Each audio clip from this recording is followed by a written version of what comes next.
फिजा में चले गए हैं आपके? नहीं मोमी साहब, राब्ता हो गया ऊपर?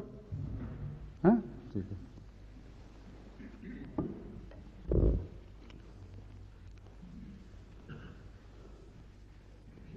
ये सूरत अन्निसा की 8वीं आयत, एक पहलू से तो हम لقد أكملنا شرح الآية 8 من سورة النساء، ولكن بقي جانب منها وهو يتعلق بتعليم الكتاب المقدس بعهديه الجديد والقديم عن الإرث. هناك بعض التفاصيل مثل ما هو قانون الميراث في اليهودية، كيف انتشر ذلك القانون، وأرى أن أتناوله في هذا السياق من أجل إجراء المقارنة. أعوذ بالله من الشيطان الرجيم. بسم الله الرحمن الرحيم. للرجال نصيب مما ترك الوالدان والأقربون وللنساء نصيب مما ترك الوالدان والأقربون مما قل منه وكثر نصيبا مفروضا। और मर्दों के लिए भी एक मुअय्यन हिस्सा है जो वालिदान या अक़रबा उसके छोड़ें, उसमें मर्दों के लिए भी एक हिस्सा है, और औरतों के लिए भी एक हिस्सा है उसमें जो वालिदैन और अक़रबा छोड़ें। मिम्मा क़ल्ल मिन्हु व कसुर, खा वो थोड़ा हो खा वो ज़्यादा हो, नसीब व मफरूज़ा, ये एक ऐसा हिस्सा है जो फ़र्ज़ फरमा दिया गया, मुक़र्रर कर दिया गया है। बाइबल में भी जो विरसे की तालीम मिलती है, कुछ उसका भी जायज़ा लेना चाहिए। يجب أن نتوقف قليلا عند أحكام المواريث في الكتاب المقدس، تلك التي تتعلق بشكل خاص بالميراث الروحاني أيضا، ولكن القرآن الكريم خص أحكام المواريث بالميراث المادي فقط. أما الميراث الروحاني فيتعلق بالقيم السامية. بعض आला अक़दार से वाबस्ता फरमाया है, और बाइबल में रूहानी विरसा भी यूं बयान हुआ है जैसे वो। وأما الكتاب المقدس فيذكر الميراث الروحاني كالميراث المادي الذي ينتقل من الأب إلى الابن، ثم لم يتقيد بالعدل في توزيعه، بل يمكن لأحد أن يرث خداعا، ولا يستلزم التحلي بالقيم والميزات الذاتية لنيل الميراث الروحاني، بل هناك شروط أخرى مثل أن يكون بكرا، ثم ليس ضروريا أن يرث البكر فقط، بل يمكن للأب أن يعطي ميراثه لغيره، حيث يعتبر هذا التصرف أيضا جائزا.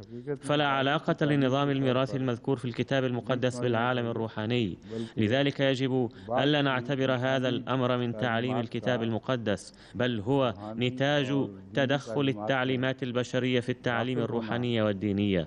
هذا هو الموضوع الذي نجده هناك.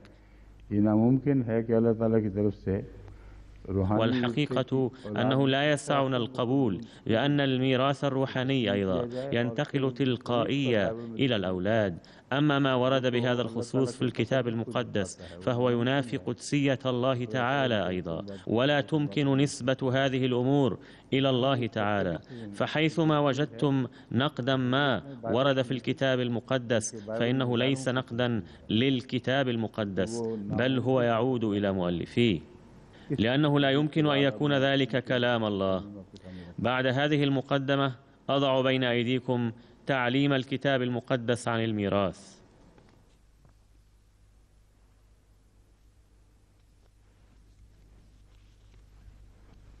यहूद का कानून विरासत, लॉ ऑफ इनहेरिटेंस, कुछ तो बाइबल पर मबनी है, कुछ यहूद के जो उलमा हैं बड़े बड़े। إن قانون الميراث اليهودي مبني جزئيا على ما ورد في الكتاب المقدس، كما أن بعض أجزائه وضعها علماء اليهود في مختلف الأوقات، فأجروا تغييرات في القانون الأصلي وأدخلوا بعض التقاليد فيه، وبعض علمائهم قد أجروا بعض التغييرات نظرا إلى القوانين السائدة في بلادهم. وهكذا فإن الشريعة اليهودية هي نتاج فكر علمائهم، ويدخل فيها الكتاب المقدس كما يدخل فيها قرارات مجلس علماء اليهود الذين عند زمن قوتهم أصدروا قرارات بناء على فكرهم الخاص، ومنه تكون كتاب التلمود.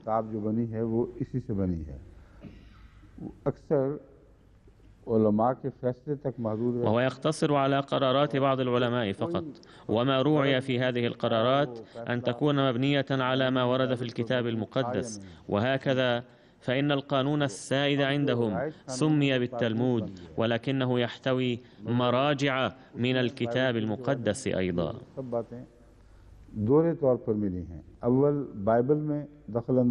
وهكذا كان التصرف على صعيدين اثنين. أولا حصل التدخل في الكتاب المقدس وتم الخلط بين كلام الله وكلام الناس، ثم قدم علماء اليهود لقومهم هذا الكلام المحرف أصلا بصورة متغيرة أكثر، فلم يرتكبوا خطأ واحدا بل خطأين اثنين، وأحيانا تصحح بعض الأخطاء أخطاء سابقة، إذ نرى أن بعض قرارات علماء اليهود أقرب إلى الفطرة مقارنة بالقرارات الواردة في الكتاب المقدس.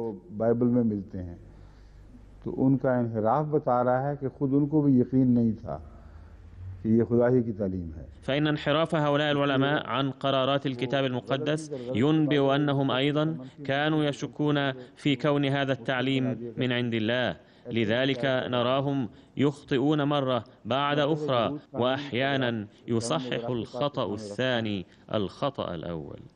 والآن أقدم لكم أولا قانون الميراث عند اليهود، ثم سأتناول بعض الأمور على ضوء ما ورد في الكتاب المقدس. لقد كان معروفا عند العبرانيين الأوائل وعند الأقوام المعاصرة لهم أن الابن البكر يرث جميع ما يتركه أبوه، وهو الذي يصبح رئيس العائلة، وإذا لم يكن لأحد أولاد ذكور فإنه يعين أحد أصدقائه المخلصين ليرثه عند وفاته، وعليه فلم تكن القرابة ضرورية حتى يرث أحد غيره. يجب وضع هذا الأمر بعين الاعتبار، وإلا فسيصعب عليكم فهم نظام الميراث اليهودي وفهم أحكام كتابهم. مالك कौन है वो जिसकी जायदाद है। من هو المالك؟ هو صاحب العقارات.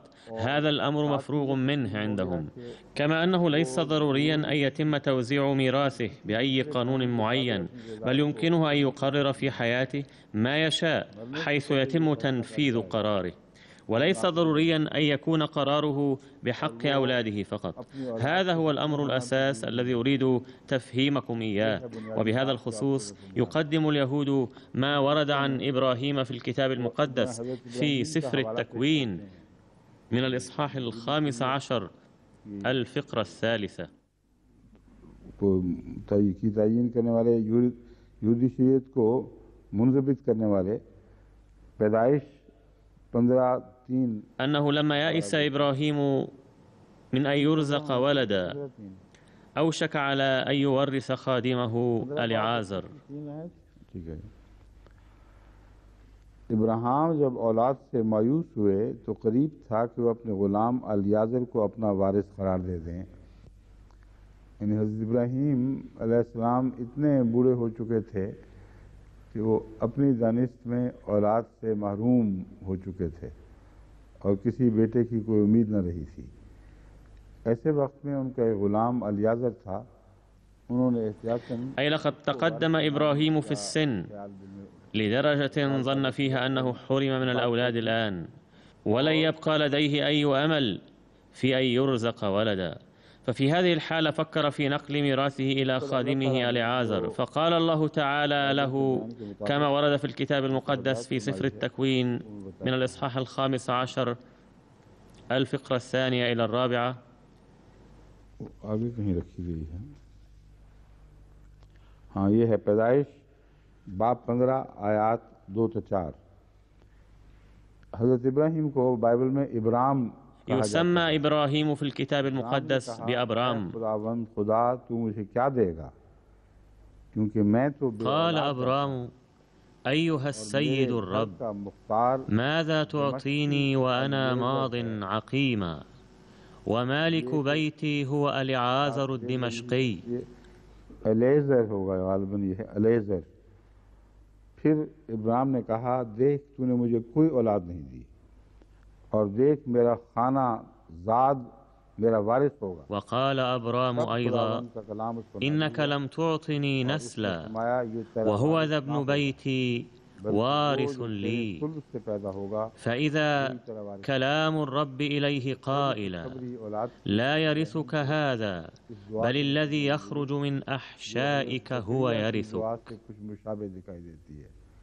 यूँ कहना चाहिए कि हज़रत ज़करिया की दुआ इस दुआ के मुशाबे है कि मैं बूढ़ा हो गया, बाल सफ़ेद हो गए, हड्डियाँ। إذن تلقى إبراهيم عليه السلام البشرى الأولى نتيجة دعائه الذي يشابه دعاء زكريا عليه السلام، أو بالأحرى إن دعاء زكريا عليه السلام يشابه دعاء إبراهيم عليه السلام، حيث قال إنني بلغت من الكبر عتيا واشتعل رأسي شيبا ووهن العظم مني فلا توجد إمكانية الإنجاب في الظاهر إلا أنني لا أقنط من رحمتك وفضلك ولم أكن بدعائك رب شقيا.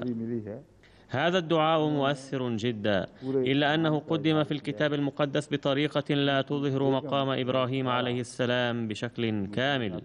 أما القرآن الكريم فقد قدمه بطريق آخر، حيث ورد فيه أنه لما تلقى إبراهيم هذه البشارة فقد آمن بتحققها بشكل كامل. ورد عن زوجته سارة بأنها أبدت شيئا من قلقها واستغرابها نظرا إلى كونها عجوزا وعقيمة. لا أستطيع إجراء المقارنة بين ما ورد في الكتاب المقدس وما ورد في القرآن الكريم، لأن النصوص ليست أمامي الآن، ولكن لو أخرجتم تلك النصوص لأجريت تلك المقارنة. على أي حال، أعود إلى 3 فقرات مأخوذة من الكتاب المقدس وأسلط الضوء عليها. لقد قيل لإبراهيم أنه لا يرثك إلا الذي يخرج من أحشائك. لم يرد ذكر سارة أو هاجر هنا. لو كان إسماعيل عليه السلام قد ولد إلى ذلك الحين لما كان لإبراهيم أن يقول في دعائه أنه يورث عبده أليعازر، مما يؤكد أنه لم يكن لإبراهيم أي ولد إلى هذا الوقت، ولأجل ذلك يقول الله تعالى له أنه لن يرث إلا الذي يولد من صلبك. वही होगा जो तेरे सुल्ब से पैदा होगा, और सुल्ब से कौन पैदा हुए है? ومن ولد له من الصلب أولا هو إسماعيل عليه السلام وليس إسحاق. ولكن الكتاب المقدس إضافة إلى ذلك يقول وأعطى إبراهيم إسحاق كل ما كان له، وأما بنو الصراري اللواتي كانت لإبراهيم فأعطاهم إبراهيم عطايا وصرفهم عن إسحاق ابنه شرقا إلى أرض المشرق. سفر التكوين من الإصحاح 25 الفقرة 5 إلى الفقرة 6. ये जो आयत है ये मज़ीद उलझाव पैदा कर देती है सूरत हाल को समझने में, क्योंकि هذا النص يزيد الأمر إبهاما لأنه لم يذكر فيه إسماعيل. كانت لإبراهيم زوجة ثالثة واسمها قطورة. तीसरी बीवी खतूरा थी। हाँ, रिबका तो उनकी थी हज़रत इसहाक की, याकूब की, इसहाक की।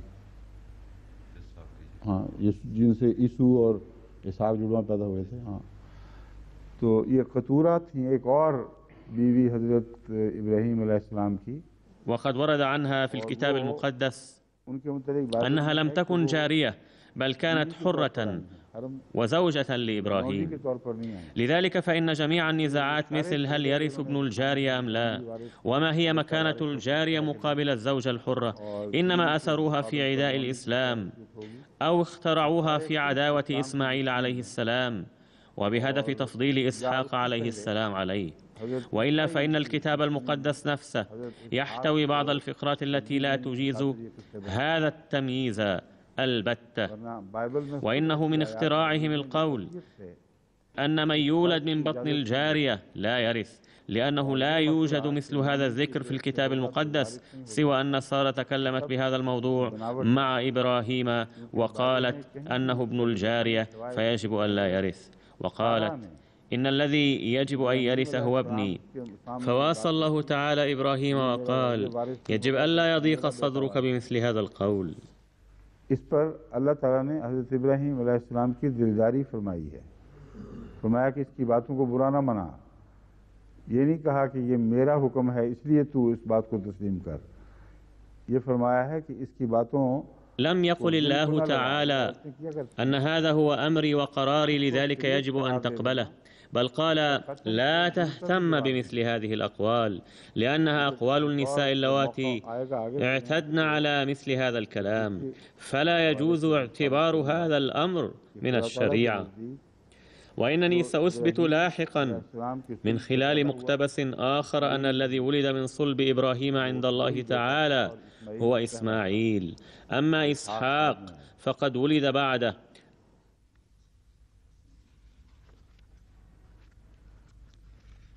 इब्राहीम ने सब कुछ इसहाक को दिया, ये वाक़या हज़रत وأما إعطاء إبراهيم كل شيء إسحاق فهو ما حدث بعد ولادة إسحاق عليه السلام بمدة طويلة، حيث كان قد ولد لزوجته الثالثة أيضا أولاد كثر، وفي الكتاب المقدس قائمة بأسمائهم أيضا، ووالداتهم هم الذين قد أعطاهم إبراهيم عطايا وصرفهم.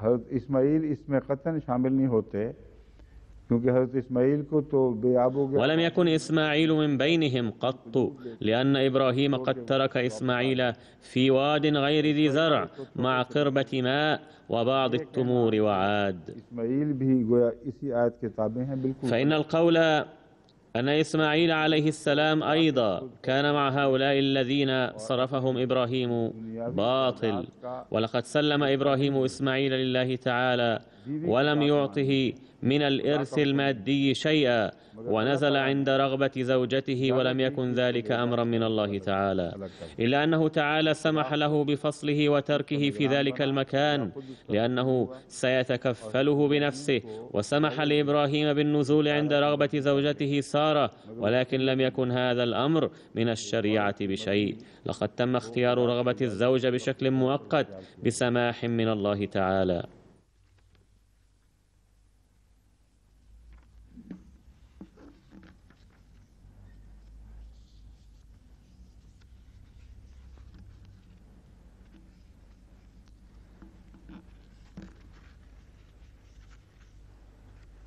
लौंडी की बहस भी काबिले तवज्जो है क्योंकि हकीकत यह है कि हज़रत أما البحث المتعلق بالجارية فهو لافت للنظر أيضا، हज़रत हाजरा को पाया لأن الحقيقة أن هاجر كانت أميرة أصلا وأرسلت مع سارة لخدمتها، إلا أنها لم تكن جارية مشتراه، ثم أذنت سارة لإبراهيم بطيب خاطرها أن يتزوج هاجر حتى يرزق منها أولادا. खुशी से इजाज़त दी कि इनसे ब्याह कर लो ताकि औलाद हो, इसलिए जब वो فلما تزوج بها لم تعد جارية، ولا سيما أنها لم تكن جارية أصلا، إلا أنها كانت تقوم بالخدمة، لذا استخدمت لوصفها كلمة جارية. मगर ज़र खरीद लौंडी नहीं थी, तोहफा में मिली थी।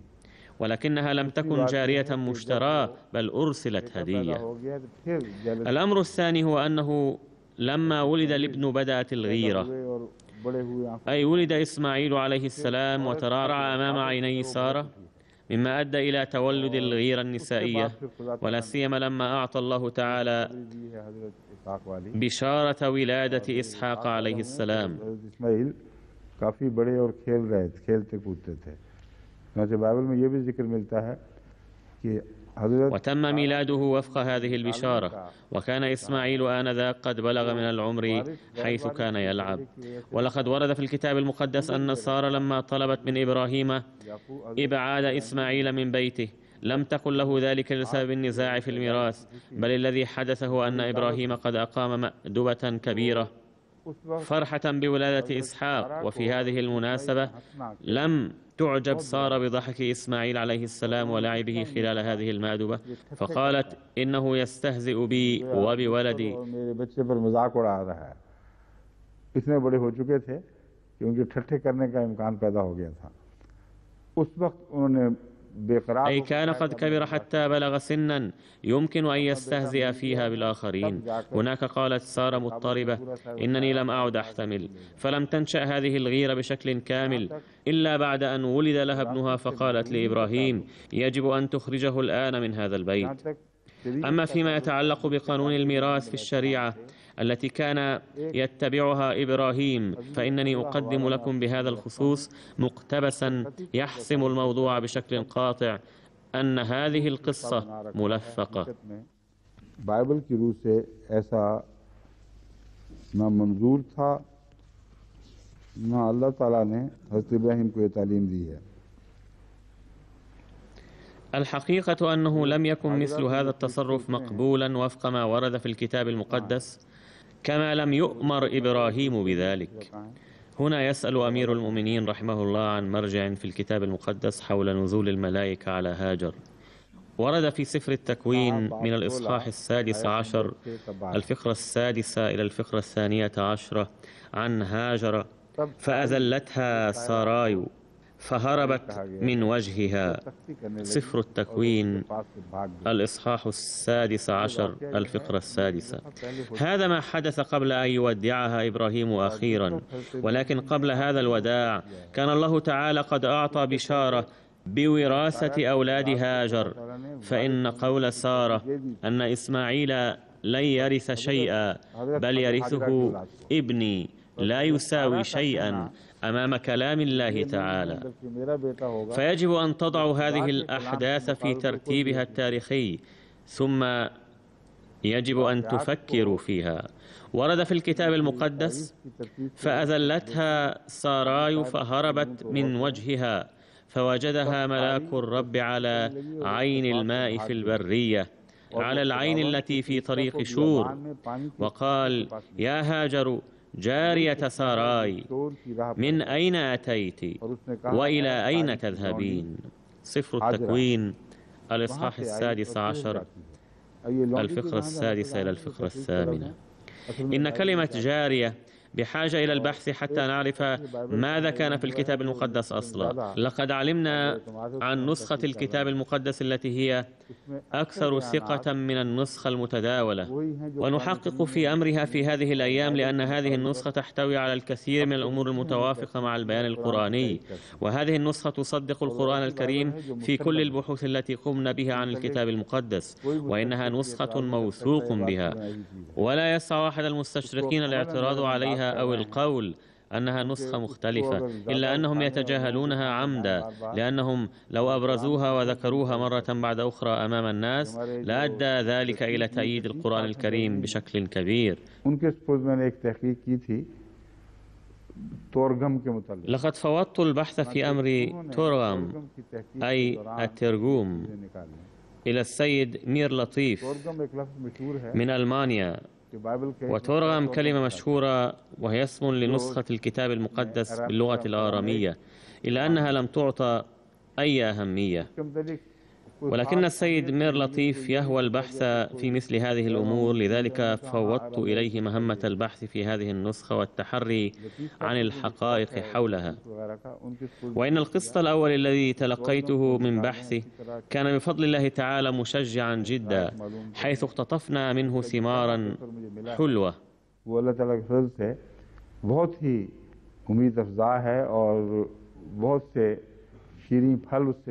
كلمة تورغم أو الترجوم عبارة عن ترجمة الكتاب المقدس. बादशाह खोरस जब आए हैं फ़लस्तीन को दोबारा आबाद करने के लिए यरूशलेम को, तो उस वक्त जो في الحقيقة عندما جاء الملك قورش لعمارة أورشليم مرة ثانية، فقد أنشأ علاقات مع اليهود، وبالتالي تولدت لغة جديدة باختلاط اللغة الفارسية والعبرية واسمها اللغة الآرامية.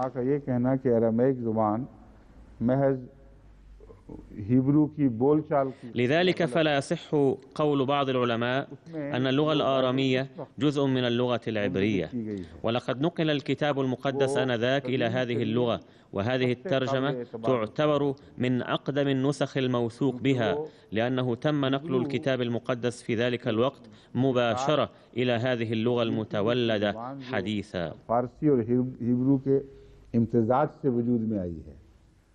وكان المترجمون محايدين أيضا، ولم يستطع علماء اليهود الاعتراض على هؤلاء المترجمين ولا يعترضون أصلا. उन मुतरजमीन के खिलाफ एक अदना से भी एतराज़ नहीं कर सकते, ना करते हैं। ये तोरगम जिसको तोरगम कहते हैं, दरअसल फारसी लफ्ज़ तर्जुमा है। इसमें ولقد قمنا بمقارنة هذه النسخة أي الترجوم بما ورد في القرآن الكريم، فرأينا أنها تصدق القرآن الكريم وتكذب ما ورد في الكتاب المقدس المتداول حاليا الذي يخالف القرآن الكريم فيما يقوله، مما يعني أن هذه النسخة تحتوي على ذخيرة من المعلومات وستنحل من خلالها عقد كثيرة في المستقبل. والآن يجب البحث عن كلمة الجارية في نسخة الترجوم، فلعلها كلمة أخرى، أو هي بالفارسية كلمة جنيز التي تستخدم في وصف الجارية كما تستخدم في وصف الفتاة أيضا، ولكنها أمور تحتاج إلى التحقيق وقد تطرقت إليها ضمنا. والآن أعود إلى الموضوع، حيث كنا بصدد مرجع من الكتاب المقدس، وبقيته كالتالي: قال الملاك: يا هاجر جارية ساراي، من أين أتيت وإلى أين تذهبين؟ فقالت: أنا هاربة من وجه مولاتي ساراي. فقال لها ملاك الرب: ارجعي إلى مولاتك واخضعي تحت يديها. وقال لها ملاك الرب: تكثيرا أكثر نسلك فلا يعد من الكثرة. وقال لها ملاك الرب: ها أنت حبلى فتلدين ابنا وتدعين اسمه إسماعيل، لأن الرب قد سمع لمذلتك، وإنه يكون إنسانا وحشيا، يده على كل واحد ويد كل واحد عليه، وأمام جميع إخوته يسكن. سفر التكوين الإصحاح 16 الفقرة 8 إلى 12. هذه هي البشارة عن ولادة إسماعيل عليه السلام، ويبدو منها أن هاجر قد هربت من بيت سارة لسبب تعرضها للظلم والمصاعب بيد سارة، ولم تكن هي تعلم حينها أنها حبلى. فنزل الملاك وأخبرها أنها حامل وسيبدأ نسل إبراهيم منها. ولقد ذكرت لإسماعيل جميع الوعود المذكورة بخصوص كثرة نسل إبراهيم وانتشاره في العالم، لذلك فلا يساوي شيئا أمام هذه الكلمات قول سارة المتأخر عن هاجر أنها جارية، وأن ابنها لا يمكن أن يصبح وارثا روحانيا لإبراهيم، لأن هذا كلام الله وقد بشر به الله تعالى هاجر. ومقابل ذلك لم يذكر الكتاب المقدس أن ملاكا نزل على سارة وبشرها بالذرية مباشرة، وعليه فإن كون إسماعيل من صلب إبراهيم وكونه وارثا لهذه البشارات ثابت بصورة قطعية من الكتاب المقدس. أما ما يقدم بإزائه فهو ذلك المرجع الذي يقول أن إسحاق كبر ولعله فطم حين كان عمره يقارب العامين. وصنع إبراهيم وليمة عظيمة يوم فطام إسحاق، ورأت سارة ابن هاجر المصرية الذي ولدته لإبراهيم يمزح، وقولها ولدته لإبراهيم يشير إلى أنه ذريته ونسله. فقالت لإبراهيم: اطرد هذه الجارية وابنها، لأن ابن هذه الجارية لا يرث مع ابني إسحاق.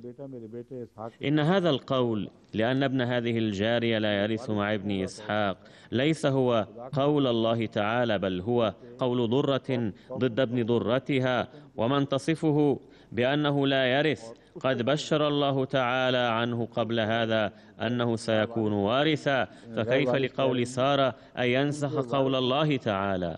فقبح الكلام جدا في عيني إبراهيم لساب ابنه، فلو كان ذلك أمر الله تعالى لما قبح في عيني إبراهيم وما واساه الله تعالى. فقال الله لإبراهيم: لا يقبح في عينيك من أجل الغلام ومن أجل جاريتك، في كل ما تقول لك سارة اسمع لقولها، لأنه بإسحاق يدعى لك نسل، وابن الجارية أيضا سأجعله أمة لأنه نسلك. والآن أخبرونا أين تلك القصة الملفقة الافتراضية من هذه الحقيقة؟ لا تبقى لها باقية بإزاء هذه الفكرة من الكتاب المقدس. إنهما مقتبسان اثنان، لو قرأناهما مرة واحدة فإنهما يقضيان على تصورهم عن الوراثة. ولكن مع ذلك كله فإن العهد الجديد لا يزال يردد القصة القديمة، حيث ورد في غلاطية من الإصحاح 4 من الفقرة 28 إلى الفقرة 31: وأما نحن أيها الإخوة فنظير إسحاق أولاد الموعد. رسالة بولس إلى أهل غلاطية، الإصحاح 4 الفقرة 28. وذلك لأنهم يرون أن الوعد كان مع إسحاق فقط، في حين أن الكتاب المقدس يخبرنا أن الوعد كان مع إسحاق ومع إسماعيل أيضا، وعد كل واحد منهما نسلا لإبراهيم حاملا اسمه، فلم يحرم إسماعيل من البركات، بل بشر بأنه سيرث تلك البركات. أما المراد من حمل اسم إبراهيم فهو أن نسل إسحاق سيرث إبراهيم مدة طويلة. ولكن يتضح من خلال بعض الفقرات في الكتاب المقدس أن بقاء اسم إبراهيم عليه السلام منوط في الحقيقة بنسل إسماعيل عليه السلام الذي سيذكر اسمه في الآخرين. ولسبب هذا الوعد ذكر اسم إبراهيم عليه السلام في الصلاة الإبراهيمية في الإسلام. لن أدخل في تفاصيل هذا الموضوع، وإلا فسأبتعد عن الموضوع الرئيس كثيرا، لذلك أعود إلى ما ورد في غلاطية: وأما نحن أيها الإخوة فنظير إسحاق أولاد الموعد، لكن كما كان حينئذ الذي ولد حسب الجسد يضطهد الذي حسب الروح، هكذا الآن أيضا.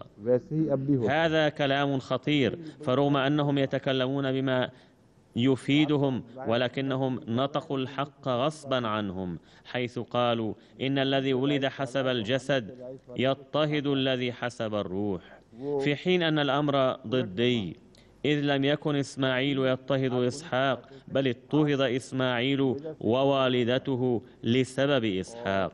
ولكن ماذا يقول الكتاب المقدس؟ قالت سارة: أخرج هذه الجارية وابنها، لأن ابن الجارية يجب أن لا يرث مع الحرة.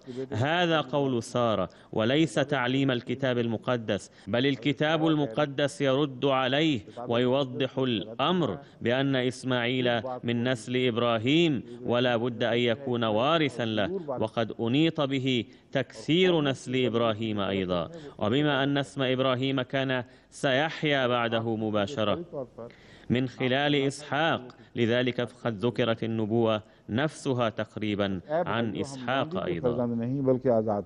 يقولون: أيها الإخوة لسنا أولاد جارية بل أولاد الحرة، فقد فصلوا عنهم إسماعيل ولم يعيروا له أدنى اهتمام. ثم يقولون: فاثبتوا إذن في الحرية التي قد حررنا المسيح بها.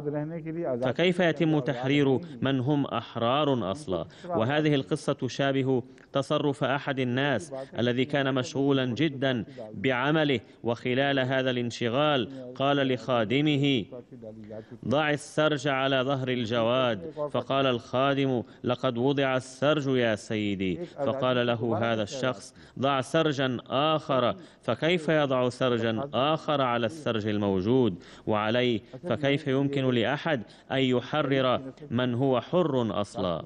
هذه القصص الافتراضية عبارة عن حكايات وأساطير ولا حقيقة فيها. الحقيقة أن هناك عداء مع نسل إسماعيل منذ البداية، لكن الله تعالى لم يقبل هذا العداء، بل واسى إبراهيم ووعده بأنه سيهبه نسلا مباركا من ابنه هذا أيضا، لأنه من نسل إبراهيم. والجانب الآخر أن تعليم الكتاب المقدس يقدم لنا ردا على هذه الفكرة أيضا، إذ نجد فيه تعليما عجيبا غريبا عن الميراث، حيث يمكن أن يرث الولد غير الشرعي الذي لا اعتبار له في الشريعة، ولكن لا يمكن أن يرث ابن الجارية. إن مثل هذا التعليم ما هو إلا نتيجة للتعصب الأعمى المذكور، وكأن هناك نارا تتأجج في القلوب، لأنه إذا ورث إسماعيل شيئا من الميراث الروحاني فسينتهي هكذا نسلهم، ويبدأ نسل إسماعيل إلى الأبد، بل نسل إبراهيم المستقبلي أيضا سيكون من إسماعيل. لذلك فإن جهودهم كلها كانت منصبة على إغلاق هذا الطريق.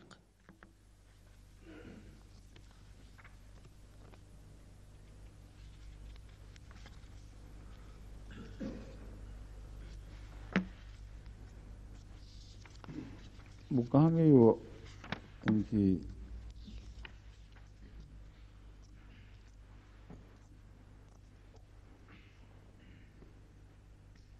एक तो ये तालीम शायद इसमें जिक्र हो, मैंने जहाँ से पढ़ा था वो आगे से ला जाए।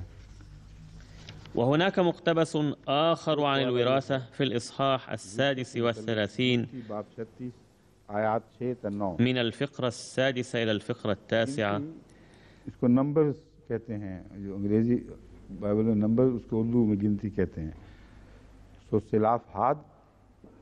सिलाफहाद की बेटियों के हक में هذا ما أمر به الرب عن بنات صلفحاد قائلا: من حسن في أعينهن يكن له نساء، ولكن لعشيرة سبط آبائهن يكن نساء. وما ذكرته أمس أن هناك بعض التقاليد الفاسدة المنتشرة في المجتمع الحالي كانت منتشرة في ذلك العصر أيضا، لأن الذي كان يهمهم هو ألا تنتقل عقاراتهم إلى عائلة أخرى نتيجة تزويج بناتهم فيها. فإن ما يأمر به الكتاب المقدس هو أن يتزوجن بمن حسن في أعينهن، ولكن يجب أن يتم كل ذلك داخل قبيلة آبائهن، فيجب ألا يخرجن منها. ثم يقول الكتاب المقدس: فلا يتحول نصيب لبني إسرائيل من سبط إلى سبط، بل يلازم بنو إسرائيل كل واحد نصيب سبط آبائه، وكل بنت ورثت نصيبا من أسباط بني إسرائيل تكون امرأة لواحد من عشيرة سبط أبيها، لكي يرث بنو إسرائيل كل واحد نصيب آبائه، فلا يتحول نصيب من سبط إلى سبط آخر، بل يلازم أسباط بني إسرائيل كل واحد نصيبه. الإصحاح 36 الفقرة 6 إلى الفقرة 9. أما فيما يتعلق بالابن البكر فيثبت ذلك بشكل قاطع أن أحدا لو أحب إحدى زوجتيه أكثر من الأخرى ثم ولدت التي يكرهها قبل الأولى فإن ابنها سيكون وارثا وفق هذا التعليم، ولا يمكن أن يتبدل هذا القانون الإلهي عندهم لسبب حب الزوج زوجة أخرى، بل البكر هو الوارث. أما المراجع الأخرى التي تنزع عن البكر حق الميراث فهي عجيبة وغريبة، لذلك سأتركها جانبا الآن. لاحظوا أنه قد ورد في الكتاب المقدس: إذا كان لرجل امرأتان إحداهما محبوبة والأخرى مكروهة فولدتا له بنين، المحبوبة والمكروهة، فإن كان الابن البكر للمكروهة. هنا يقع أهل الكتاب في ورطة إذا سئلوا عن تعريف البكر: وهل إسماعيل بكر إبراهيم أم هو إسحاق؟ يقولون أن إسحاق كان بكرا لإبراهيم، ولكن هل كان هو من زوجة غير محببة لدى إبراهيم؟ وهل ولد قبل إسماعيل أم هو من زوجة محبوبة لدى إبراهيم ولكنه ولد بعد إسماعيل؟ يرون أن ابن الزوجة المحبوبة لإبراهيم ولد متأخرا، وكانت هاجر هي الزوجة غير المحبوبة عند إبراهيم ولم تكن سارة كذلك. نواصل قراءة النص. فيوم يقسم لبنيه ما كان له، لا يحل له أن يقدم ابن المحبوبة بكرا على ابن المكروهة البكر، بل يعرف ابن المكروهة بكرا ليعطيه نصيب 2 من كل ما يوجد عنده، لأنه هو أول قدرته، له حق البكورية. سفر التثنية الإصحاح 21. لقد نزلت هذه الشريعة بعد إبراهيم عليه السلام، فلو فهمنا هذا الحكم لعرفنا أنه لا يحق لأحد وفق هذه الشريعة أن يحرم بكره من نصيبه من الميراث. أما ما ورد أن البكر يعطى نصيب 2 في حين ينال غير البكر نصيبا واحدا فقط، فهذا الفرق الذي نجده في تقسيم الميراث بين البكر وغيره يماثل الفرق في تقسيم الأنصبة بين الذكر والأنثى في الإسلام. ये आयत हज़रत इब्राहीम पर वैसे इतलाक़ नहीं पाती। لا تنطبق هذه الآية على إبراهيم لأنها من شريعة نزلت بعده، إلا أنني ذكرتها هنا ضمنية، ولكن بما أن أهل الكتاب يؤمنون أن هذه الشريعة تعمل في الزمن الماضي أيضا، لذلك ذكرت هذا الأمر على سبيل الإلزام. والحقيقة أن هذه الشريعة أتت بعد إبراهيم ولا علاقة له بها. अगर बाइबल ने उनका सही इंदराज किया है तो उसकी रूह से أما الأحكام التي تلقاها إبراهيم بين حين وآخر فإنه حسبها لم يعط ابنه البكر شيئا من أموال الدنيا إن صح ما ورد في الكتاب المقدس من مثل هذه الأوامر. كان إسماعيل هو الابن البكر لإبراهيم، ويقول الله تعالى إنه من صلبه لذلك فهو ابنه، ويعترف الكتاب المقدس أنه ولد قبل إسحاق، ومع ذلك لا يقبل أن يكون هو الابن البكر ولا دليل عنده لإثباته، بل هو عناد صرف. अपनी जजात में से दुगना देते। फिर जहाँ तक हजरत فلو كانت هذه الشريعة المذكورة سارية للعمل في الزمن الماضي أيضا لأعطى إبراهيم إسماعيل نصيبين، شاءت سارة أم أبت. أما بالنسبة إلى أولاد إبراهيم الآخرين من زوجته قطورة، فذكر في الكتاب المقدس أن إبراهيم أعطاهم عطايا وصرفهم شرقا إلى أرض المشرق، ولم يبق الآن إلا إسحاق ليرث كل شيء. فلو لم يكن إبراهيم عليه السلام مأمورا بهذه الأحكام كلها لصار ناقضا للشريعة الإلهية التي نزلت بعده. فلا بد لنا أن نعرف أولا متى بدأت شريعة التوراة. इस ज़िमन में मैंने पहले भी अपने मुहक़्क़ीन से कहा था, तहक़ीक़ करने वाले जो कि नई नस्लें पैदा हो रही हैं, ولقد قلت للباحثين وللجيل الجديد من المحققين أن يبحثوا عن زمن بداية شريعة التوراة. ومما يتضح من القرآن الكريم هو أن بداية التوراة كانت من عصر يعقوب عليه السلام، ثم كلما نزل على الأنبياء من الوحي الإلهي لبيان هذه الشريعة ظل يكتب على ألواح من الحجر، وهي التي دعي إليها موسى عليه السلام، وأري هذه الألواح الموجودة في غار وقيل له إنها تحتوي على تعليم لك. موسى को बुलाया गया और गार में ले जाकर दिखाई गई कि ये वो सिले हैं जिनमें तुम्हारे लिए तालीम है। ये वही तालीम है जिसके मुतालिक कुरान करीम फरमाता है कि जब तक तौरात नहीं नाजिल हुई उस वक्त तक हज़रत इसहाक ने وهذا هو التعليم الذي يقول عنه القرآن الكريم إن يعقوب عليه السلام كان يعمل وفق ما تمليه عليه فطرته، فأحب أشياء وكره أشياء أخرى، حتى نزل في التوراة تعليم بهذا الخصوص. ونزلت التوراة بعد تعليمات يعقوب عليه السلام التي كانت متوافقة مع مقتضيات فطرية. जो तालीमात आपके नफ्स की फितरत की तभी फितरत के तभी तकाज़ों के मुताबिक थी। एक वक्त में वही शरीयत चल रही है हज़रत याकूब की नस्ल में। ثم في زمن يعقوب عليه السلام نزلت التوراة وكانت فيها بعض التغييرات. ويقول القرآن الكريم إنه قبل نزول التوراة كانت التعليمات الفطرية ليعقوب تحل محل الشريعة النازلة. शरीयत का हुक्म रखती थी। तो ये तो नहीं हो सकता कि उस वाक़या के बाद मूसा के वक्त तक फिर मुकम्मल खला हुआ हो। ولا يعقل أن الفترة ما بين يعقوب وموسى عليهما السلام كانت خالية من أي نوع من الشريعة. ثم من أين جاءت تلك الألواح التي أعطيها موسى عليه السلام؟ وماذا كانت مكانتها؟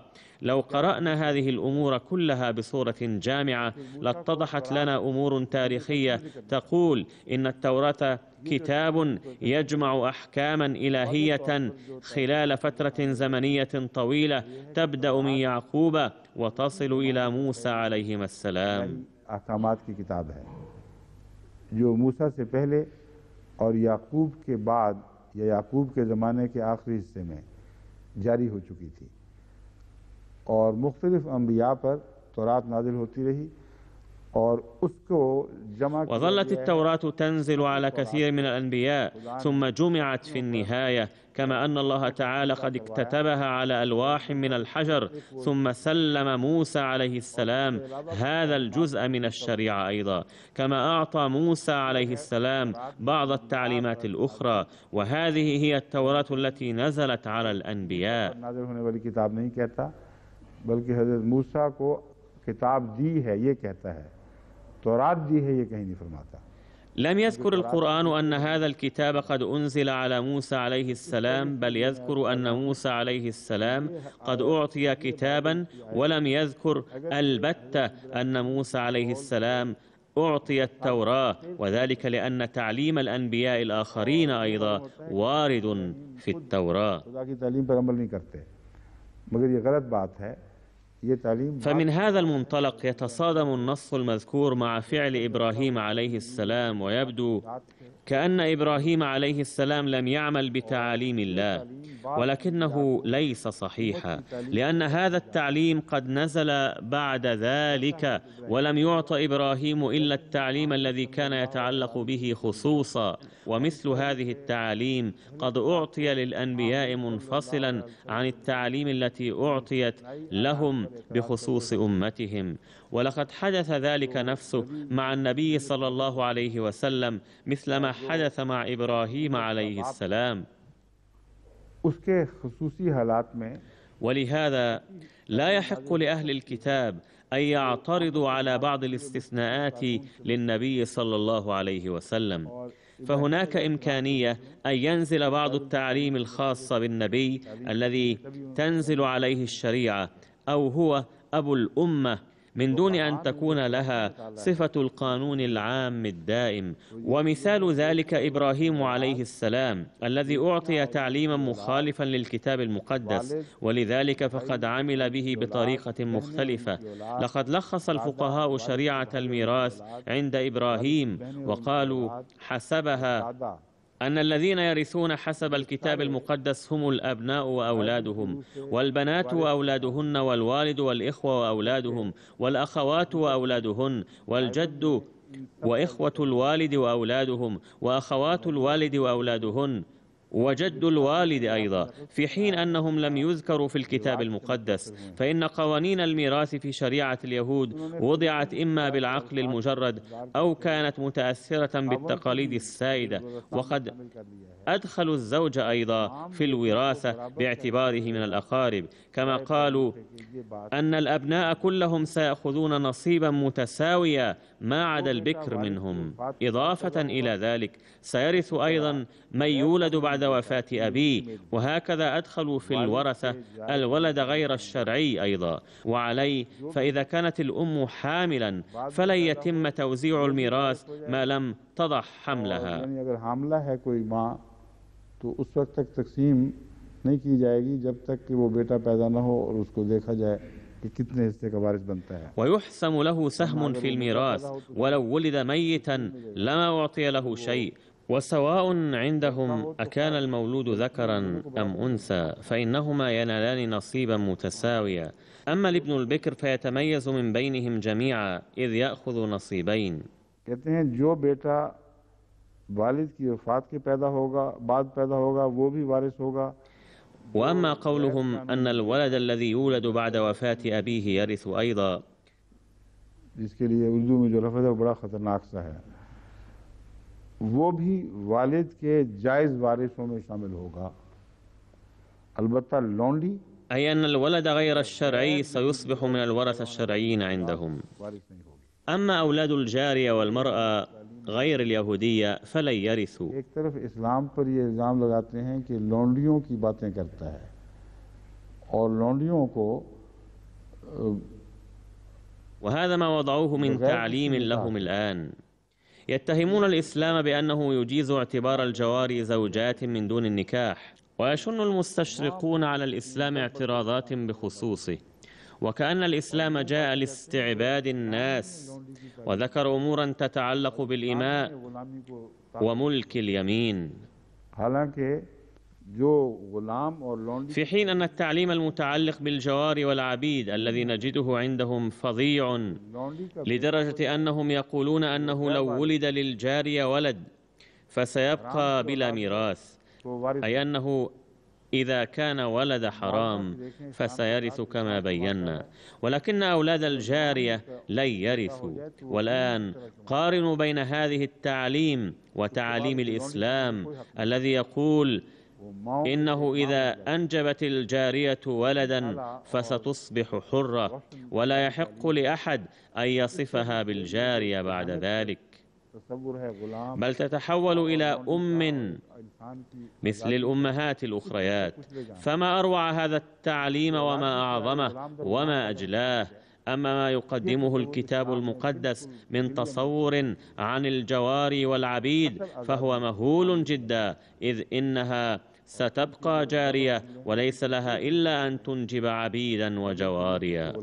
أما الإسلام فقد هدم هذا الفكر وأعطى الإنسان حرية حقيقية، وأما هجماتهم التافهة على الإسلام فلا تساوي شيئا أمام عظمة تعاليمه. لا تعتبر الجارية وفق تعليم الكتاب المقدس إنسانا، بل لا تساوي شيئا. كما أنه ثابت من خلال الكتاب المقدس أن المرأة كانت توزع في الميراث، ولأجل ذلك لم تكن ترث. بعد ذلك أضافوا فكرة ميراثهن، أما قبل هذا فلم يكن عندهم أي تصور لإعطائهن نصيبا من الإرث. وإن فكرة توريث النساء قد بدأت لديهم لما جاءت إحدى السيدات إلى موسى عليه السلام وقالت: أن لي بنات فماذا تأمرني بخصوص توريثهن؟ فنزل على موسى عليه السلام تعليم يقول أن من ليس له ابن وله بنات فسيرثن. هذا هو التعليم الأساسي الصحيح. يقول عنها موسى عليه السلام: بحق تكلمت بنات صلفحاد، أي لم تكن المطالبة بالحق من قبل أمهن بل من قبل البنات أيضا. تنقل نصيب أبيهن إليهن، وأيما رجل مات وليس له ابن تنقلون ملكه إلى ابنته. الإصحاح 27 الفقرة 7. से क्या है कि अगर कोई शख्स मर जाए और उसका कोई बेटा ना हो तो उसकी मिरास उसकी बेटी को देना मशरूत है। وهنا اشترطت وراثة البنات بعدم وجود البنين، ثم إذا غير التلمود هذا التعليم لاحقا فقد غيره بدون مشروعية. कोई जवाब नहीं है, कोई सनद नहीं है। ये इस्लाम में लड़के को दो हिस्से और औरत को। إنهم يعترضون على الإسلام بأنه أعطى للذكر مثل حظ الأنثيين، ولكنهم لا ينظرون إلى تعليمهم الذي يقول أنه لو ولد ذكر في أسرة فيجب أن تنوح البنات على فقدان حقهن، لأنهن سيحرمن من كل شيء. ولهذا لو قارنتم تعاليم الإسلام بتعاليم الكتاب المقدس للاحظتم أنه لا وجه للمقارنة بينهما. ولكن ينبغي التنبه إلى أنه لا يستبعد أن تكون أيادي الكتبة اليهود قد جعلته على هذا النحو، أو أنها تأثرت بتقاليد زمانه، أو لربما كان الله تعالى يخرجهم من الظلمات رويدا رويدا إلى النور. ففي هذه المرحلة لا تأتي الأحكام الفورية التي تحدث تغييرا مفاجئا، وهذا الأمر لا بد من استيعابه أولا. ये भी एक मजमून है जिसे समझना ज़रूरी है। कुरान करीम ने भी ولقد وردت في القرآن الكريم بعض الأحكام التي أدت إلى التربية رويدا رويدا وأخرجت الناس من الظلمات إلى النور شيئا فشيئا، ولأجل ذلك لم يحرم الله تعالى الرق فجأة، بل استغرق ذلك وقتا. وقد ذكر الإسلام طرقا لإلغاء الرق، حيث لو عمل بها المسلمون لما بقي عبد واحد. أما إلغاء التقليد السائد فجأة فقد يؤثر سلبا في اقتصاد المجتمع، لذلك فقد تم ذلك بالتدريج شيئا فشيئا. बहुत ही हिकमत के साथ एक जारी ومن هذا المنطلق هناك كثير من الأحكام التي قد تبدو مخالفة للفطرة وناقصة، ولا يلزم ذلك أنه قد تم إدخالها فيما بعد بيد الناس، بل كانت هناك تقاليد كثيرة سائدة في المجتمع الذي كان يحرز التقدم رويدا رويدا، فلم تكن الحضارة قد أشرقت على العالم في يوم واحد، بل هي سلسلة جارية. ज़रूरी नहीं कि वो मसनूई तौर पर बाद में दाखिल किए गए हों। उस ज़माने के रिवाज थे, इंसान का मुआशरा रफ्ता रफ्ता तरक्की कर रहा था। ولقد تمت مراعاة التدريج والبطء في إخراج الناس من الظلمات إلى النور بالنظر إلى الفطرة الإنسانية، فأرى أنه يجب ألا نستعجل في الاعتراض على تعليم الميراث في الكتاب المقدس، لأنه ليس إلا صورة من صور الارتقاء، وكانت تعليم الإسلام نزلت في نهايتها، إلا أنه قد روعي فيها أيضا التدريج بشكل واضح. فلو اعترضنا على هذا التدرج في الكتاب المقدس لعاد الاعتراض على صور بعض التدرج في الإسلام أيضا. में भी वही तदरीजी रुख हमें साफ दिखाई देता है। अगर वहाँ एतराज़ करेंगे तो फिर बाज़ जगह मौक़ों पर आकर هذه هي الحكم الإلهية، وهكذا تنزل الشرائع، حيث لا تقضي على التقاليد في لمح البصر، بل تخرج الإنسان من التقاليد الفاسدة رويدا رويدا وتخلصه منها وتنقله إلى الحرية الحقيقية. रफ्ता रफ्ता इंसान को पुरानी आदतों से निकाल कर आज़ादी की तरफ मुंतकिल किया गया है। हाँ,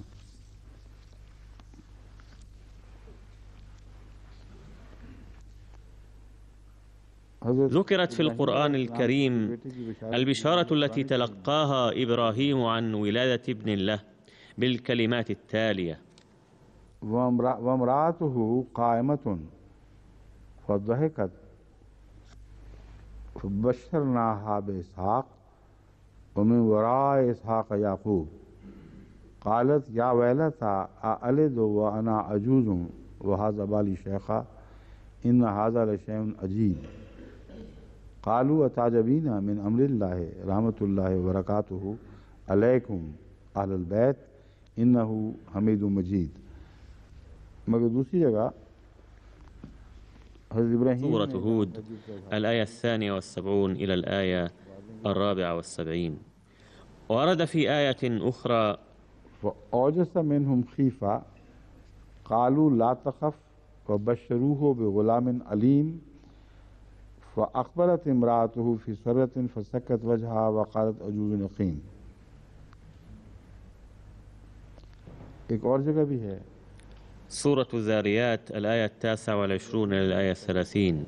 وهناك آية أخرى تعجب فيها إبراهيم عليه السلام أيضا: ناهيك عن امرأته.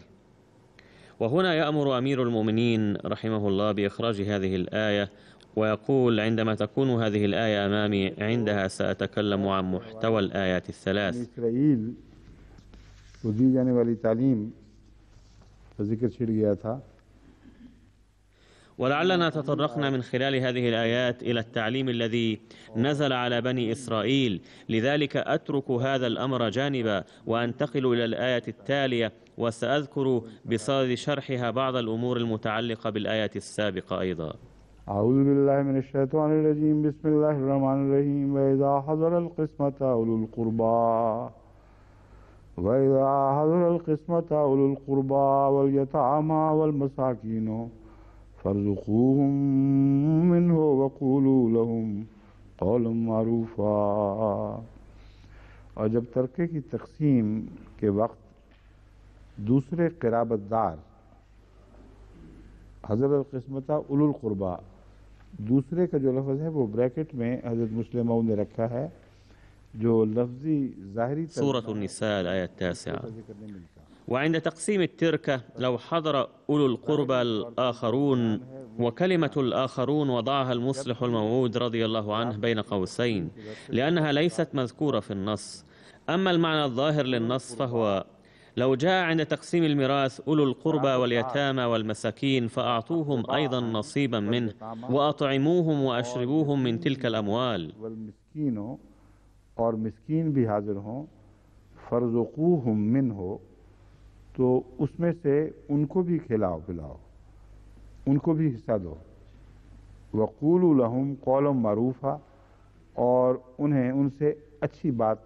वक़ूलू लहुम क़ौलन मारूफ़ा ला युअद्दी इला इज़आजिहिम वला इला तअकीर सफ़्व क़ुलूबिहिम। पहली आयत है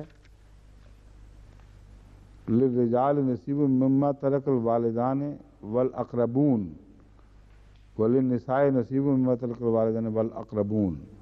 لقد اعتبر كثير من العلماء الآية السابقة وهي للرجال نصيب مما ترك الوالدان والأقربون وللنساء نصيب مما ترك الوالدان والأقربون متعارضة مع هذه الآية، ونتيجة لذلك نشأت فكرة أن بعض الآيات القرآنية منسوخة، ومن بينها هذه الآية التي نحن بصددها. وأنبهكم إلى أن الفقهاء والعلماء أثاروا بحوثا كثيرة في شرح هاتين الآيتين لأنهم يرون تعارضا بينهما، وأخبركم الآن عن التعارض الذي يجدونه. يقولون أن الآية السابقة تقول أن هناك نصيبا مفروضا مما ترك الوالدان والأقربون، أي سينال الأولاد نصيبا، وإضافة إلى ذلك سينال الأقربون أيضا نصيبا مفروضا. إن الحديث هنا يتعلق بما يتركه الأقربون، ولكن لو ترك الأقربون لورثه الأقربون أيضا. मालूम होता है ज़रूर मिलेगा, अगरचे अक़रबा छोड़ेंगे की बात हो रही है, मगर जब अक़रबा छोड़ेंगे तो विरसा पाने वाले भी तो अक़रबा ही कहलाएंगे। इसलिए यहाँ ये बहस नहीं है कि कौन छोड़ेगा, जिसको मिलेगा। فالكلام هنا لا يتعلق بمن يترك خلفه تركة، بل يتعلق بمن يرثها. فكل من يتلقى نصيبا من هذه التركة إنما يتلقاه بصفته من الأقارب. يقولون أنه نصيبا مفروضا، أي فرض ولا بد من أدائه قطعا.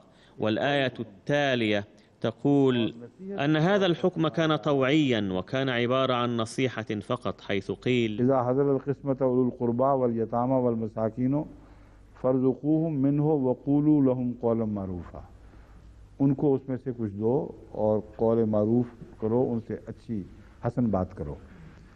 एक ये है जो उलझन उनको पैदा हुई है। दूसरी ये उलझन बनती है أي فارزقوهم منه وقولوا لهم قولا معروفا، ولكنهم فهموا من الآية التي قبلها أن هناك نصيبا مفروضا لكل واحد، وبالتالي لابد من إعطاء هذا النصيب المفروض. كما ذكر في هذه الآية الأقارب ولم يذكر اليتامى ولا المساكين، بل ذكرت هذه الآية أنواعا متعددة أخرى للذين يجب إعطاؤهم بعض الأموال عند توزيع الميراث. فأخذوا يتصورون وكأن هذه الآية تتعارض مع سابقتها، مما أثار لديهم فكرة النسخ التي هي فكرة خاطئة ولا حقيقة لها، وسأتكلم عنها بعد أن أتناول بعض المقتبسات المتعلقة بشرح هذه الآية التي نحن بصدد تفسيرها الآن. और बेहकीकत है इसके मुतालिक मैं ज़्यादा वजाहत से इनके हवाले पेश करने के बाद बात करूँगा। क़सम यक़सिमु क़स्मन क़सम अश-शैअ قسم يقسم قسما قسم الشيء جزأه जज़्ज़ाहु किसी चीज़ को टुकड़े टुकड़े कर दिया। तक़ासमल क़ौमुल माला अख़ज़ कुल्लुन تقاسم القوم المال أخذ كل واحد منهم قسمه منه. لا داعي للدخول كثيرا في بحث لغوي لكلمة القسمة لأنها تطلق على التقسيم والتوزيع. इसकी शान नज़ूल की बहस में अबू हय्यान अंदलुसी ने ये बयान फरमाया है। لقد ذكر أبو حيان الأندلسي عن سبب نزول هذه الآية أنها نزلت في أرباب الأموال يقسمونها عندما يحضر الموت في وصية، وجهات يختارونها، ويحضرهم من القرابات محجوب عن الإرث فيوصون للأجانب ويتركون المحجوبين فيحرمون الإرث والوصية. वो गैर वारिस वसीयत से भी महरूम हो जाते हैं। इब्न अब्बास इब्न मुसय्यब روي عن ابن عباس وابن المسيب أنها منسوخة، وبه قال عكرمة والضحاك، قالوا كانت قسمة جعلها الله 3 أصناف، ثم نسخ ذلك بآية الميراث وأعطى كل ذي حظ حظه وجعل الوصية للذين يحرمون ولا يرثون. मज़मून है ये सब फर्जी है। إن هذا الموضوع خيالي لا حقيقة له، لأن هناك رواية في البخاري منسوبة إلى ابن عباس نفسه، وهي ترد هذه التهمة عن ابن عباس بكل شدة، وهي رواية عكرمة الذي ذكر في المرجع السابق أنه مع القائلين بنسخ هذه الآية، عن عكرمة عن ابن عباس رضي الله عنهما: وإذا حضر القسمة أولو القربى واليتامى والمساكين قال هي محكمة وليست بمنسوخة. البخاري كتاب التفسير. أي أنها ليست منسوخة فحسب، بل ليست من المتشابهات، وإنما هي آية محكمة. محکم है, मनसूख नहीं है। इक्रमा के साथ इस हदीस को सईद बिन जुबैर ने भी इब्न अब्बास وتبعه سعيد عن ابن عباس، أي وردت هذه الرواية عن سعيد بن جبير عن ابن عباس رضي الله عنهما. كان عكرمة مولى ابن عباس فأعتقه وكان تلميذه أيضا، لذلك نجده يروي عن ابن عباس بكثرة. ولكن لو كانت هناك رواية أخرى عن سعيد بن جبير بسند آخر أيضا لصار الأمر مؤكدا وقويا جدا، حيث لن تبقى إمكانية لرد هذه الرواية.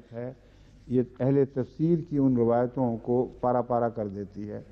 पहला तकसीम का अमल ये करती है। فإن رواية البخاري هذه تقطع جميع روايات المفسرين، وكما أن معنى قسم قطعه وجزأه، كذلك تفعل هذه الرواية مع روايات المفسرين.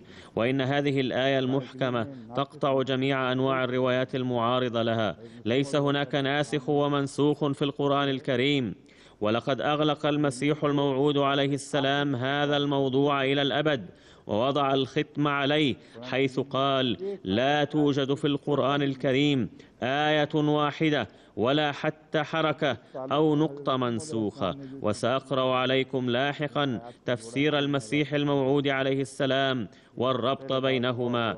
أما الآن فأقدم لكم أقوالا أخرى للعلماء. यामर से मरवी है कि 3 मदनी आयात मोकम हैं।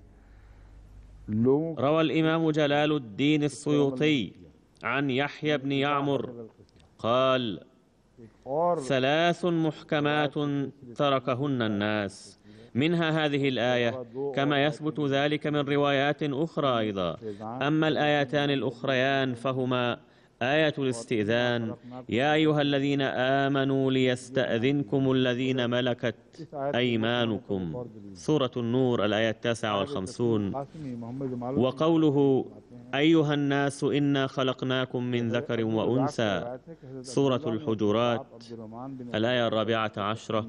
وهناك دليل آخر على أن هذه الآية محكمة، ذكرها محمد جمال الدين صاحب التفسير القاسمي، حيث قال: قال عبد الرزاق أن عبد الله بن عبد الرحمن بن أبي بكر قسم ميراث أبيه عبد الرحمن وعائشة حية. قال: فلم يدع في الدار مسكينا ولا ذا قرابة إلا أعطاه من ميراث أبيه. قال: وتلا: وإذا حضر القسمة أولو القربى. المراد من كل ذلك أنه يتم هنا الترغيب في العمل التطوعي، ولا يعني ذلك نسخ القانون الثابت الأول، بل تسلط هذه الآية ضوءا على أمر هام آخر، وهو أنه إن لم يقم أحد المتوفين بالوصية للأقارب وغيرهم، وحضر القسمة بعض الناس من الأقارب الذين لا يرثون، وبعضهم يتامى ولكنهم غير مذكورين في الذين يرثون، فيجب ألا تحرموهم، بل إذا جاءوا لتقديم التعازي ورأوا أن الميراث يقسم فلا بد أن تهتموا بحاجاتهم وتعطوهم شيئا من تلك الأموال. فهذا الأمر الطوعي لا يلغي الأمر الإلزامي الأول، بل يسلط الضوء على أحد جوانبه ويظهره بصورة أجلى. فإن الأمر الأول هو ما يتعلق بالأولاد، أما الأقرباء فهم في الدرجة الثانية، وهم يرثون حسب درجة قرابتهم من الشخص المتوفى، وذلك عندما لا يكون له أولاد. ولا ينال أحد ميراث الأقرباء إلا إذا لم يأخذ من ميراث والديه شيئا، بل رباه أقرباؤه، فيجب على الأقرباء أن يتركوا شيئا ليرثه من بعدهم من ربي في بيتهم، وهكذا سيصبح وارثا للأقرباء أيضا. ولكن هذا النوع من الميراث ليس قانونا دائما، ولا يشترط ذلك بحال من الأحوال، فيرث الإنسان بطريقتين: الأولى ألا يبقى لأحد إلا الأقرباء الذين كانوا قد أشرفوا على تربيته، أي أن يكون والداه قد توفيا فرباه أقاربه، فيتوقع في هذه الحالة من الأقارب أن يقطعوا نصيبا لهؤلاء المساكين الذين تربوا في بيوتهم. والثاني أن بعض الأقرباء يأخذون نصيبا مفروضا، وهم المذكورون في الآية القرآنية التي تهبهم جزءا معينا من الميراث. يحتاج هذا الجانب اهتماما كبيرا، لأنه يتعلق بالميراث الذي يؤدي توزيعه إلى إثارة خصومات كثيرة. وأوضح لكم هذه الأمور بالتفصيل حتى لا يستدل بها أحد استدلالا خاطئا ويقيم رأيه الخاص فيغير كيفما شاء في هذا الموضوع. فهناك أقارب لم يذكر القرآن الكريم نصيبهم المعين، بل إذا أعطاهم أقاربهم شيئا من ميراثهم فهذا يدل على برهم، وقد ذكر الأمر من باب الحث عليه والترغيب فيه فقط. कुछ अक़रबा वो हैं जिनके हिस्से के मुतालिक आयत मिरास जिक्र करेगी. ولكن هناك من الأقرباء الذين ذكرت أنصبتهم في آية الميراث، وخلاصتها أن الوارث المباشر الذي يعد من ذوي الفروض هو الأولى بأن يرث، ولكن لو لم يكن حيا فسينال ذلك النصيب شخص آخر من الأقارب، وهكذا لا يكون هذا القريب من الذين يرثون الميت مما يتطوع به، بل يدخل في ذوي الفروض. ये जो फरमाया गया है कि नसीब मफरूज़ा، وهكذا سنجد أن قوله تعالى نصيبا مفروضا لا يحمل أي نوع من التعارض، لأنه في بعض الأحيان ينال الأقرباء أيضا نصيبا مفروضا، منها تلك الأشكال التي ذكرها القرآن الكريم، أنه إن لم يكن فلان فسيرث فلان، وإن لم يكن هو فسيرث غيره. ومنها ما يتعلق بالكلالة، وتتضمن هذه السورة آيات عن الكلالة، بل هناك نوعان من الكلالة، وعند شرحي لهذه الآية يتضح لكم هذا الأمر أيضا. إن الأنصبة التي ذكرها الله تعالى للأقرباء في أثناء الحديث عن الكلالة هي من قبيل نصيبا مفروضا وليس من قبيل التطوع، فلقد ذكر الحث على التطوع بقطع جزء من الميراث للأقرباء الذين ليس لهم نصيب مفروض.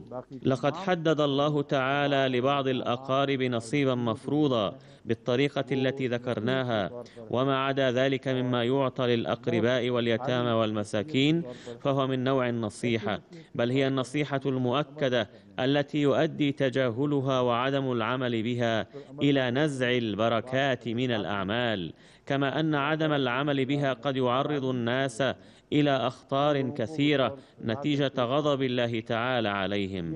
وهذا هو الموضوع الذي يمثل ربطا بين الآيتين، وآمل أنكم فهمتموه جيدا. إن مسائل الميراث مسائل معقدة جدا، حتى إن العلماء أيضا يختلفون فيما بينهم بخصوص هذه المسائل.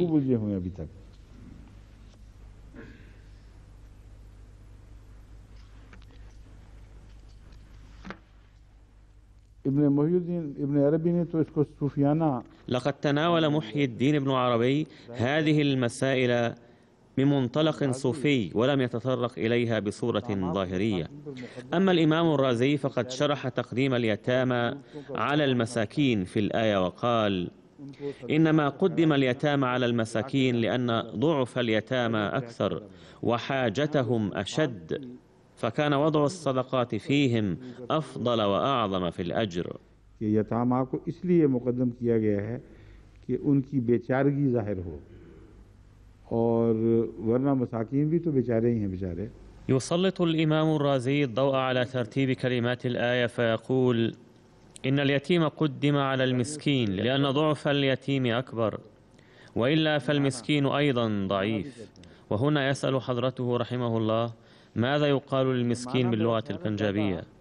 نسبتاً ज़्यादा इज्जत वाला है, क्योंकि शोधे में मनफी पहलू भी है. कोई घटिया मांगने का आदि يقال له شهدة ونيمانا أيضا، ولكن نيمانا أكثر احتراما، لأن شهدة تحتوي على المعنى السلبي أيضا، إذ إنه يطلق على الخسيس والطماع المتعود على الاستجداء أيضا. كما أكد الإمام الرازي على أن معنى المسكين هو من لا حول له ولا قوة. ये है मसाकीन की बहस. अब मैं हज़रत मसीह मौऊद अलैहिस्सलाम के इक़्तिबास की तरफ आता हूँ जो इस मज़मून पर. والآن أعود إلى مقتبس من كلام المسيح الموعود عليه السلام آخر है الذي هو القول الفيصل في هذه القضية. يقول حضرته: للرجال نصيب من الميراث الذي تركه الوالدان والأقربون، وللنساء نصيب من الميراث الذي تركه الوالدان والأقربون، ولقد حدد للجميع نصيب منه سواء أكان قليلا أم كثيرا. ये जो मुकर्रर किया गया है ना, जब तक वो मुकर्रर साबित न हो वो हिस्सा मफरूज़ा नहीं. ولا يصبح هذا الجزء نصيبا مفروضا ما لم يثبت أنه محدد ومعين. وهذا هو الأمر الذي أوضحه لكم، أنه قد روعي هنا جانب الترغيب في العطاء، فهناك نصيب مفروض للورثة ولا يمكن لأحد تغييره. ولكن لو حضر القسمة أولو القربى الذين لا يأخذون من الميراث شيئا، فلا يعني المسيح الموعود هنا أن على كل قريب أن يأخذ نصيبه عنوة، بل قال إن النصيب محدد للورثة الحقيقيين. ولكن هناك إمكانية أن يحضر كثير من أولي القربى الذين لم يفرض لهم الله تعالى نصيبا مفروضا، فيجب إعطاؤهم شيئا أيضا. بتعبير آخر، هناك ورثة حقيقيون وهم أقرب إلى المتوفى من غيرهم، مما يجعل غيرهم أقرباء من الدرجة الثانية ومن المحرومين من النصيب المفروض بطبيعة الحال، لأن الأولى منهم إذا أخذ حقه في الميراث أو نصيبه المفروض، فإن من كان سيرث هذا النصيب من الدرجة الثانية من الأقارب سيخرج تلقائيا من تلك الدائرة عند عدم وجود الوارث من الدرجة الأولى. كذلك لو حضر القسمة اليتامى والمساكين فأعطوهم من تلك الأموال شيئا وعاملوهم بالإحسان والرفق واللين والخلق الحسن ولا ترد عليهم بقسوة، ويجب أن يحذر من ذلك الورثة الذين لهم حق في الميراث. ولقد ربط المسيح الموعود عليه السلام هذه الآية بالتي بعدها، وسأتناول هذا الجزء لاحقا. أما الآن فهناك بحث هام، وهو هل يرث الحفيد اليتيم جده أم لا؟ وعندما قيل بإعطاء اليتيم لم يكن الأمر بفرضية العطاء له، بل قيل أن الذين لهم نصيب مفروض من الميراث فسيرثونه، ولكنكم إذا أعطيتم اليتامى والأقارب الآخرين أيضا شيئا فهو خير لكم. وبهذا الصدد هناك نقاش حاد يدور حول قضية مختلف فيها لدى بعض الأحمديين أيضا، وهي قضية تتعلق بالحفيد اليتيم للمتوفى. ويعني ذلك أن ابن المتوفى قد توفي في حياته، فهل يرث ولد ابنه المتوفى مع أعمامه؟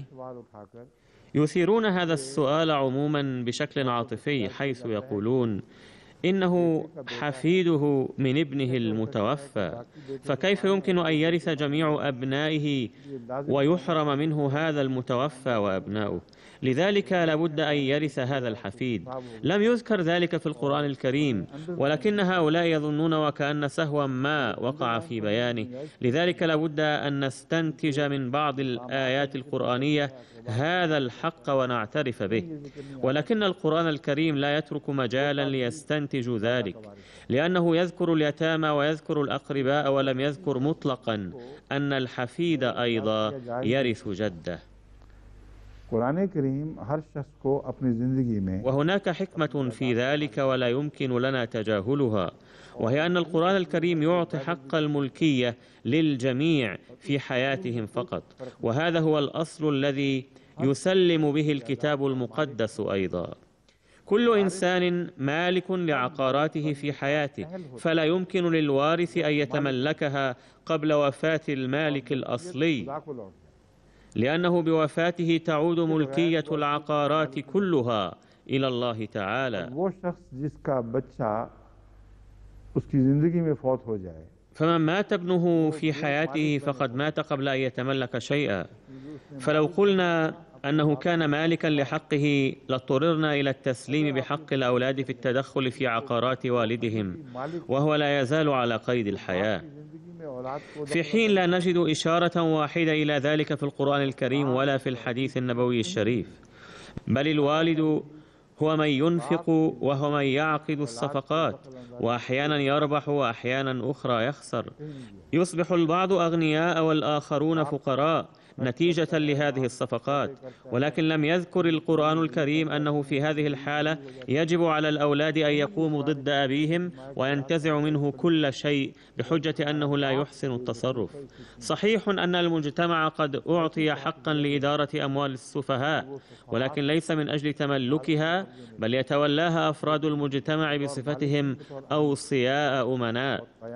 فلو كان للأولاد مثل هذا الحق لقال القرآن الكريم إنه لو كان للسفهاء أولاد ليسوا سفهاء فيجب أن يتولوا إدارة أموال والدهم العجوز، لأن لهم حقا في تملك تلك العقارات في حياة والدهم. فالأصل الثابت هو أن كل إنسان يملك بنفسه طوال حياته العقارات التي آتاه الله تعالى إياها، وهو يتصرف بها ما دام على قيد الحياة، إلا في الأمور التي قيد فيها الله تعالى مجال تصرفه بشكل واضح. علاوة على ذلك فلا يمكن لأحد أن يفرض عليه شيئا إضافيا. فمن هذا المنطلق إذا توفي أحد وقد مات ابنه في حياته فإنه لم يبلغ مرحلة يرث فيها أباه، فكيف يمكن إذن توريث أولاد هذا الابن المتوفى في حين أنه لم يرث شيئا؟ जिसकी जिंदगी में उसका पहले बेटा मर चुका है और वो वारिस नहीं बना, तो उसकी औलाद को फिर किस उसूल से वारिस बनाया जाएगा, ये बहस है। हाँ, जज्बाती दलील हक में जाती है। لا شك أن الدليل العاطفي قوي بهذا الخصوص، ولكن يرد على القائلين به: هل تحبون أولاد هذا الابن المتوفى أكثر من حب الوالد لابنه الذي توفي أمام عينيه ثم رأى أولاده الأيتام ولم يتألم شيئا؟ كان مالكا لكل عقاراته، فلماذا لم يعطهم شيئا في حياته؟ لم يعطي الجد أولاد ابنه المتوفى شيئا في حياته، ولم يوصي بشيء في حقهم. لو أعطاهم شيئا لكان مالكا لعقاراته وحرا في التصرف بها، وإن لم يعطهم شيئا في حياته خشية أن يؤثر ذلك في بعض تصرفاته المشروعة، كان يستطيع أن يوصي لهم بشيء، ولكنه إن لم يفعل كل ذلك فلا يخول من بعده أن يلح على إعطاء أولاده هذا الحق بحجة الشفقة بهم والمحبة والمواساة لهم. दूसरा, वो भाई भी हैं जिनका भाई फौत हुआ है, क्या सारा खानदानी ऐसा؟ علاوة على الأب المتوفى هناك إخوة لهذا الابن المتوفى أيضا، وهم أيضا يستطيعون أن يعطوا شيئا لأولاد أخيهم. आगे से छोटे मियाँ भी वैसे ही पैदा होते हैं सारे, जो जैसा बाप वैसे ही बेटे. هل أصبحت الأسرة كلها همجية، حيث يرى والدهم ابنه يموت أمام عينيه ولا يفعل شيئا لحفدته الأيتام؟ كما أن إخواته مثل أبيهم، حيث لا يكترثون بالأمر شيئا ولا يرحمون أخاهم ولا أولاده. فلو لم يفعلوا شيئا فإن هذه الآية تحضهم على فعل شيء عند توزيع ميراث والدهم، حيث تقول: إنه إذا حضر القسمة أولو القربى واليتامى والمساكين فيجب أن تعطوهم شيئا، والأولى لكم أن تعطوا اليتامى شيئا. فلم يقدم ذكر اليتامى هنا لأنهم ضعفاء، بل لأنه من الممكن أن يكون بعض اليتامى من عائلتكم، ولكن هناك بعض الناس الذين يملكون كل شيء ومع ذلك يتصرفون كاليتامى، كما أن بعض اليتامى كالمساكين أيضا، والمسكين هو المعوز الذي لا يملك شيئا. उनके हक को ना भूलना और उनसे अच्छी बात कहना, और जिस हद तक तुम्हें तौफीक मिलती है उनकी खिदमत. فلقد قدم ذكر هؤلاء اليتامى لأنه قد يكون أمثالهم جزءا من العائلة ويدخلون في الأقرباء أيضا، أي أنهم من أولي القربى واليتامى، فقد تم التأكيد على الاهتمام بهم وإعطائهم حقهم ومعاملتهم معاملة حسنة وأداء حقوقهم قدر المستطاع. لم تستخدم كلمة الحقوق لأن حقوقهم ليست مفروضة، لذلك فقد تم إسداء النصيحة إليهم لسد هذا الجانب الضعيف في المجتمع. ويتقوى هذا الموضوع إذا ربط بالآية التالية التي تقول: وليخشى الذين لو تركوا من خلفهم ذرية ضعافا خافوا عليهم فليتقوا الله وليقولوا قولا سديدا. سورة النساء الآية 10. أي فليحذر أولئك الذين توجه إليهم هذه النصيحة بإعطاء شيء لليتامى أنهم إذا ماتوا في هذه الحالة، حيث تركوا أولادهم يتامى وصغارا، حيث لا سند لهم ولا يكون لهم ولي ولا نصير، فسيحرمون من كل نوع من الحقوق. ففي مثل هذه الحالة ألا يخافون على حالة أولادهم؟ وهل يقبلون على أنفسهم أن يموتوا ويتركوا أولادهم في هذا الوضع الخطير؟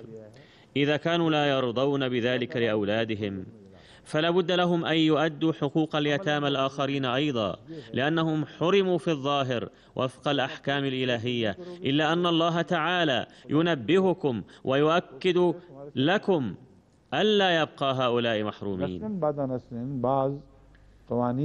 هذا هو منطوق الآية المذكورة: وإن لم تهتموا بأمرهم فاتقوا الله، لأنه قد يحصل لكم الأمر نفسه وقد تتعرضون للحالة نفسها، وهكذا هناك قوانين الله تعالى التي تعاقب الناس جيلا بعد جيل ولكنهم لا يستفيدون منها. هذا هو الموضوع الذي كان ينبغي أن يذكر هنا في سياق وراثة الحفيد لجده. لقد سلط المسيح الموعود عليه السلام الضوء على هذا الموضوع ردا على سؤال: لماذا يحرم الحفيد من أن يأخذ نصيبا عند وجود أبناء المتوفى؟ لقد فهم الصحابة المسيح الموعود عليه السلام أن هذا هو مذهب المسيح الموعود عليه السلام، فلم يسألوه هل الحفيد يحرم من الميراث أم لا؟ بل سألوه لماذا يحرم من الميراث؟ لأنه يبدو في الظاهر أنه أمر عجيب، فقال حضرته: إن الجد حر في أن يوصي لحفيده بما يشاء، لأنه مالك لجميع عقاراته. توحي كلمات يوصي بما شاء أنه مالك، ويرث الوالد أبناؤه رعاية لترتيب الأقرب ثم الأقرب، لأنه لو لم تتم مراعاة هذا الترتيب لكان لزاما أن يرث ابن الحفيد أيضا وابن ابنه أيضا، ولا يمكن أن تنتهي هذه السلسلة في أي مكان. ولقد أشار المسيح الموعود عليه السلام إلى أضرار هذه الفكرة حيث قال: هذا هو قانون الله تعالى، أي لا ذنب للجد إن لم يرث الحفيد، ولا حرج فيه، وإلا فإننا جميعا أولاد آدم، وكل السلاطين والملوك أيضا أولاد آدم، وفي هذه الحالة ينبغي أن نلتمس أخذ نصيبنا مما يملكه جميع الحكام. और जिस कदर सलातीन हैं वो भी आदम की औलाद हैं, तो हमको चाहिए कि सबकी सल्तनतों से हिस्सा बटाने की दरख्वास्त कर दें। वो मजमून जो आगे चलाया था, إن كلام المسيح الموعود عليه السلام عجيب ويتسم بالفصاحة والبلاغة المدهشة، حيث رسخ في الأذهان أولا الموضوع الذي بدأه ثم أرجعه إلى الوراء، وكأنه يقول: هل تستطيعون أن تضعوا له حدا حتى لا ينطبق على أحد ذلك الحد بعده؟ لأنكم إذا كنتم تقولون أنه يجب أن يعطى للحفدة نصيب من ميراث الجد، فكأنكم أزلتم ذلك الحد، فلا يمكن أن يتوقف الأمر عند مكان معين. لأجل ذلك لا بد لكم الآن أن تبدأوا بهذا الحديث منذ جدكم الأول آدم، كما يجب أن تدعوا بأنكم ورثة الملوك والسلاطين لأنهم أولاد آدم، وهكذا ستقع الفوضى في نظام الميراث كله. يقول حضرته: وفي هذه الحالة ينبغي أن نلتمس أخذ نصيبنا مما يملكه جميع الحكام، وبما أن علاقة الحفيد بالجد أضعف من علاقة الابن بوالده، لذلك تضعف تلك العلاقة في ذرية الحفيد وذراريها، حتى لا يبقى من هذه العلاقة إلا الاسم عند حد معين. وكان الله تعالى يعرف مثل هذا الضعف الذي يطرأ على العلاقة بالذراري جيلا بعد جيل، لذلك فقد وضع هذا القانون، ولكنه وضع قانونا آخر لمعاملة مثل هؤلاء بالرحمة، حيث قال: إذا حضر القسمة أولو القربى، وهو الأمر الذي شرحته لكم سلفا. يقول المسيح الموعود عليه السلام إن هذا القانون الأخير يتعلق بما ورد في الآية التالية: إذا حضر القسمة أولو القربى واليتامى والمساكين فارزقوهم منه وقولوا لهم قولا معروفا. سورة النساء الآية 9. أي إذا حضر لدى توزيع الميراث بعض الأقارب من اليتامى والمساكين الذين لهم علاقة دم بالميت فارزقوهم شيئا، فإن الحفيد الذي مات أبوه يستحق هذه المرحمة أكثر من الجميع لكونه يتيما، ومثله يتامى آخرون أيضا لم يحدد لهم نصيب من الميراث. لم يضيع الله تعالى حق أحد، ولكن كل من ضعفت علاقته الدموية بالميت قل جزءه من الميراث، والباقي غدا إن شاء الله تعالى، لأن الوقت المحدد لليوم قد انتهى. وهناك مقال ممتع للمولوي غلام رسول راجيكي رضي الله عنه أيضا حول هذا الموضوع، وسنتكلم عنه غدا إن شاء الله تعالى.